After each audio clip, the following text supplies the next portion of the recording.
प्रख्यात कहानीकार नीलेश मिश्रा ने आज इंदौर प्रेस क्लब प्रेस वार्ता की चर्चा के दौरान उन्होंने मीडिया के सामने अपने जीवन की संघर्ष यात्रा के बारे में चर्चा की और पुराने दौर और आज के समय में लोगों की जीवन शैली को लेकर अपने अनुभव साझा किए। वहीं एक पत्रकार से कहानीकार तक का सफर साझा किया। वहीं नीलेश मिश्रा ने कहा कि वह ओटीटी प्लेटफॉर्म का विरोध करते हैं। आयोजन के दौरान इंदौर प्रेस क्लब के अध्यक्ष अरविंद तिवारी और महासचिव हेमंत शर्मा भी मौजूद रहे। कारण कोई रहस्य नहीं है। मेरे पिताजी ऐसी ही स्पेलिंग करते रहे, MISRA, तो मैं भी ऐसे ही कर रहा था बचपन से, लेकिन मैं हिंदी में मिश्र लिखता था। तो और रेडियो पर जब मैंने बोलना शुरू किया, पहली बार अपना नाम बोलना था, तो मैं जो जैसे अंग्रेजी में लिखता हूँ या साइन करता हूँ, नीलेश मिश्रा बोला। और फिर एक वक्त के बाद क्या हुआ, जब किताब हमारी आ रही थी तो मैंने कहा कि इसमें आप मिश्रा ही लिख दें। तो मैंने उसके पहले पापा को फ़ोन किया, मैंने कहा भाई इसमें मैं मिश्रा लिखने जा रहा हूँ, स और र में आ की मात्रा, कोई आपकी लीनियज पे, आपकी पीढ़ियों पे कोई असर वसर तो नहीं होगा भाई, लिख दूं? ऐसा फोन किया, मैं बोले हाँ यार लिख दो। तो और कुछ नहीं है, बस पिताजी ऐसे लिखते रहे तो मैं लिखता रहा हूँ। दूसरा जो आपने कहा, ये मैं अक्सर कहता हूँ और मेरा बिल्कुल मानना है कि मैं कहानियां सुनाते सुनाते बेहतर इंसान बन गया हूँ, और वो इसलिए, और हाँ ये सच है कि पहले कई कमियां थी मुझ में, ईर्ष्या थी मुझ में पहले, अपने साथी कलाकारों के लिए ईर्ष्या थी,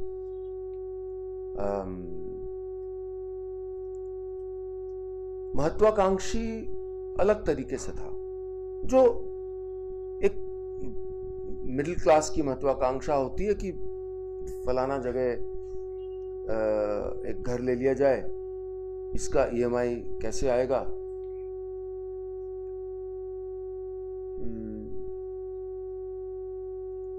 वैल्यूज तो ठीक थी, ऐसा कोई बहुत ज्यादा और ऐब नहीं थे, लेकिन मुझे लगता है कि जो फिलोसॉफिकली जो कुछ ऐब होते हैं कि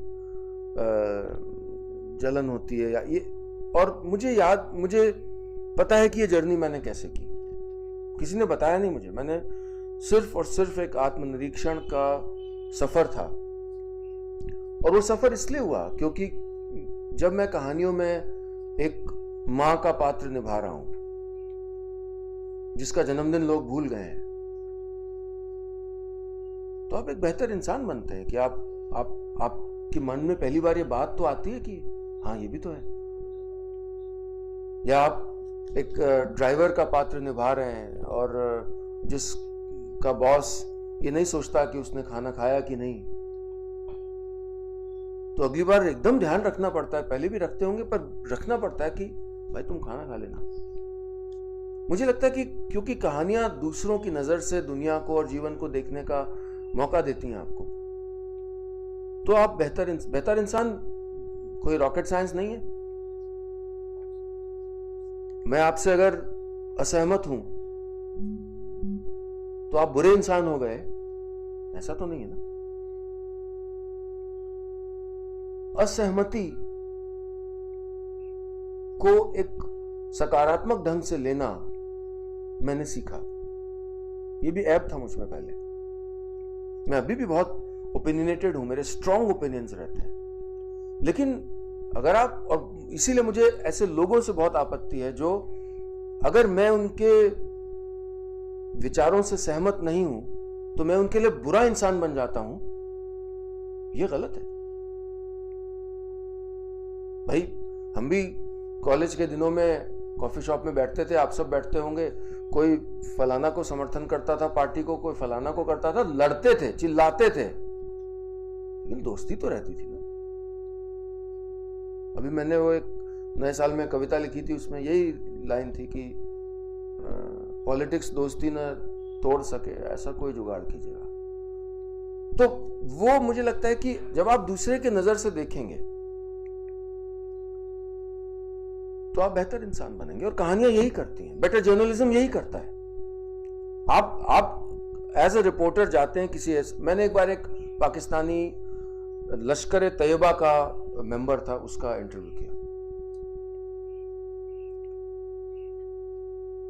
2 घंटे इंटरव्यू किया। अरेस्टेड था वो, 25 साल का था, बहावलपुर शहर का था, जहाँ से मसूद अजहर आए थे, जहाँ पे एयरलाइन हाईजैकिंग के बाद छोड़ा गया था। मैं सोच रहा हूँ कि ये 25 साल का लड़का जो बॉलीवुड फिल्मों से प्यार करता था, ये यहाँ कैसे आ गया? ये जो तो मैंने फाइनली उससे कहा कि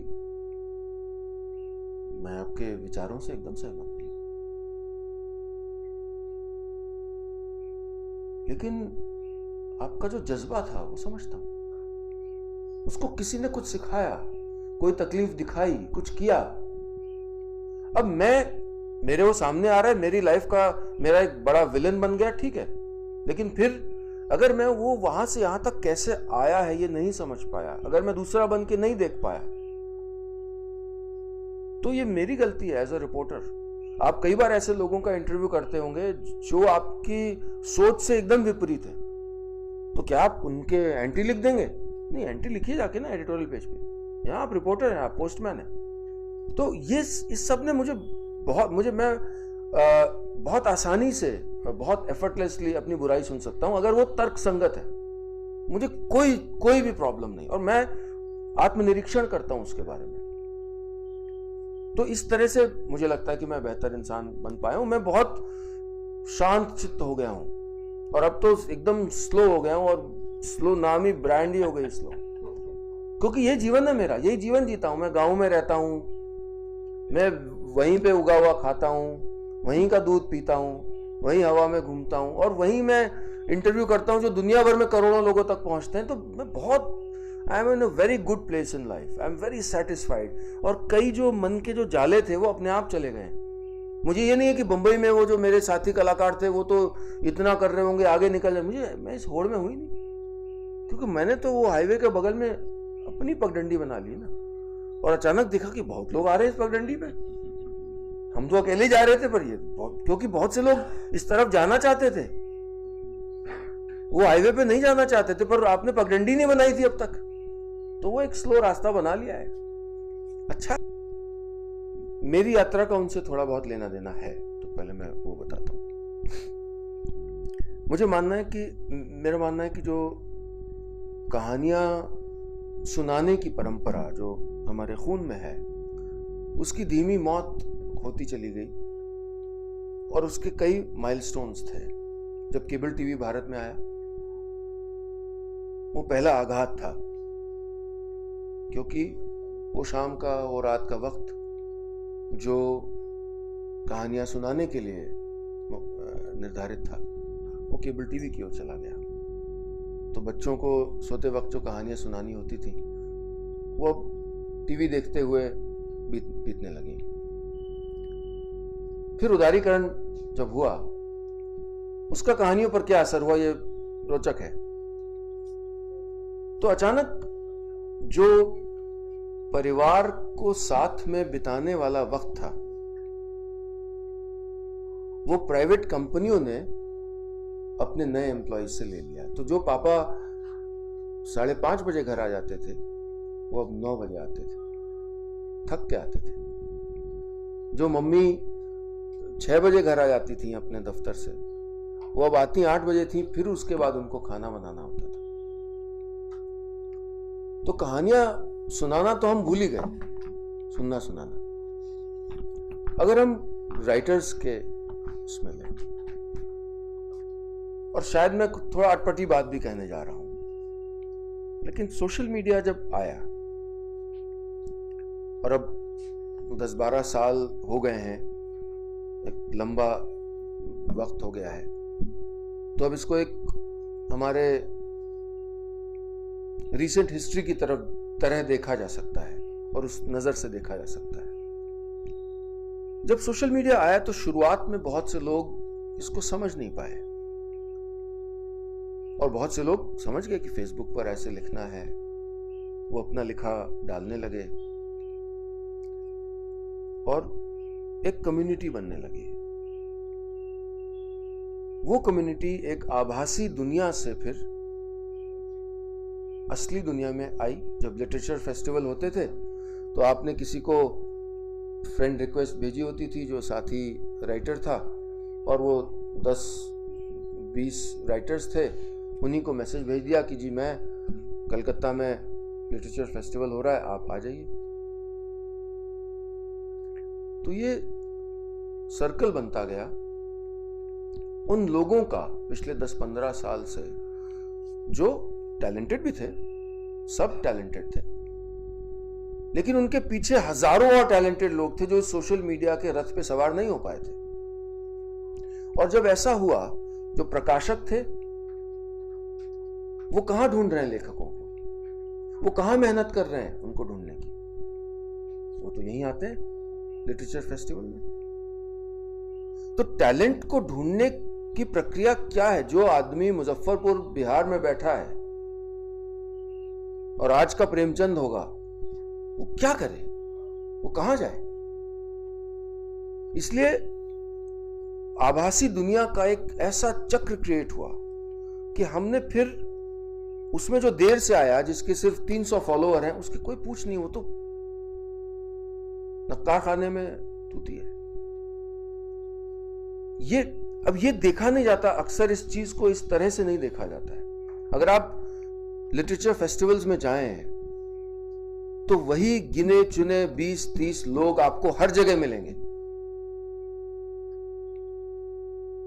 क्यों है कि हर लिटरेचर फेस्टिवल मुझे या मेरे जैसे लोगों को बुला रहा है, या और भी जो पैनलिस्ट होते हैं, सब पहचाने चेहरे हैं, एक सेट ऑफ पीपल है। क्यों नए लोग इस अभेद्य दुर्ग में क्यों नहीं प्रवेश कर पा रहे हैं? क्योंकि आप ढूंढने का प्रयास नहीं कर रहे हैं, क्योंकि ढूंढने में फुटवर्क लगेगा।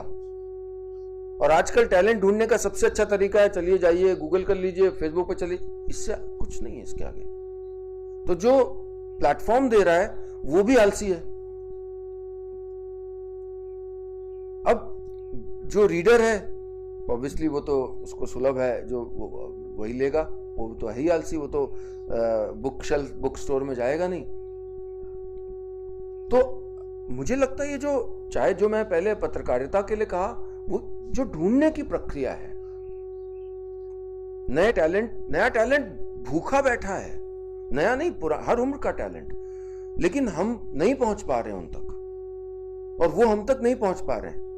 मेरे इनबॉक्स में हजारों मैसेजेस आते हैं और इतना बुरा लगता है मुझे। कल एक महिला मिली, बोली मैं 2 साल से आपसे संपर्क करने की कोशिश कर रही हूं, और मैंने यही कहा अपने कॉलीग से कि 2 साल उस महिला के हमने वेस्ट किए। जब वो हमसे संपर्क करने की कोशिश कर रही थी, उन हजारों संदेशों में एक उनका था जिसका हम मान नहीं रख पाए। कैसे करते, छोटी सी टीम है, जगह जगह मैसेजेस आते हैं, हम नहीं कर पाए। लेकिन अर्थ ये हुआ कि एक व्यक्ति जिसके पास हुनर है वो हम तक 2 साल तक नहीं पहुंच पाया, और कोई माध्यम है भी नहीं, ऐसी और जगह भी मैसेज भेजे होंगे। तो हम जो मंच दे सकते हैं, ये हमारी जिम्मेदारी है। और ये जो एक एको चेम्बर बन गया है, एक कमरा है जिसमें गूंज रही हैं एक जैसी ही आवाजें, हम सब एक किरदार निभा रहे हैं।